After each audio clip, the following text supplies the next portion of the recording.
बनना है कि हम लोगों के लिए धर्म ग्रंथ क्या है। अगर हम हिंदू हैं तो गीता है, कुरान है, मुस्लिम है तो सिख है तो गुरबानी है। आईएएस की तैयारी करना या आईएएस क्यों बनना जरूरी है? एक बार जीवन में आईएएस की तैयारी क्यों कर लेनी चाहिए? उसके कुछ कारण बताता हूँ। पहला तो ये एक कि हमारा जो संविधान है ना, वो अपने आप में एक धर्म ग्रंथ है, वो हमारा दार्शनिक आधार है। तो उसको पूरा पढ़ने का मौका मिलेगा। मैंने अपने संविधान को 20 बार पढ़ा है कम से कम, और फिर भी मुझे सारे आर्टिकल याद नहीं है, मैं भूल जाता हूँ। इतनी शानदार किताब है, उससे सुंदर कोई किताब दुनिया में बनी नहीं है। संविधान के मूल कर्तव्य खंड में आर्टिकल 51A(G) पार्ट्स है।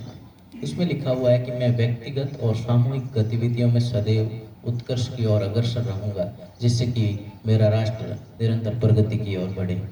तो ये मूल कर्तव्य है अपना कि व्यक्तिगत और सामूहिक गतिविधियों में उत्कर्ष की ओर बढ़े। दूसरी बात यह है कि आईएएस की तैयारी करने के बाद में आप बाकी सब लोगों से थोड़े अलग हो जाएंगे। कैसे अलग हो जाएंगे? हमारा केंद्रीय मंत्रिमंडल देख लीजिए। एस जयशंकर साहब के निर्णयों को देखने के बाद में लगता है कि यार यूपीएससी तो बहुत जरूरी है।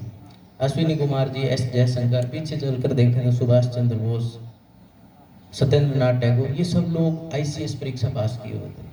तो आईसीएस परीक्षा सुभाष चंद्र बोस 23 साल की उम्र में गांधी जी के बराबर बैठते थे। वैसी फीलिंग मुझे आज आई। मैं माननीय हेमाराम चौधरी जी के बराबर बैठा था 23 साल की उम्र में, और वो मुझे गांधी जी नजर आए थे।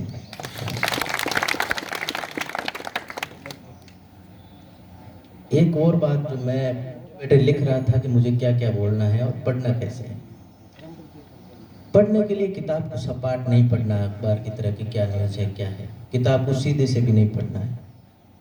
हर बार पढ़ने का तरीका अलग होता है। रिवीजन करते टाइम किताब को पीछे से पढ़ना है, और ऐसे किताब का पन्ना पलटने से पहले सोचना है कि इस पेज पे क्या लिखा हुआ है।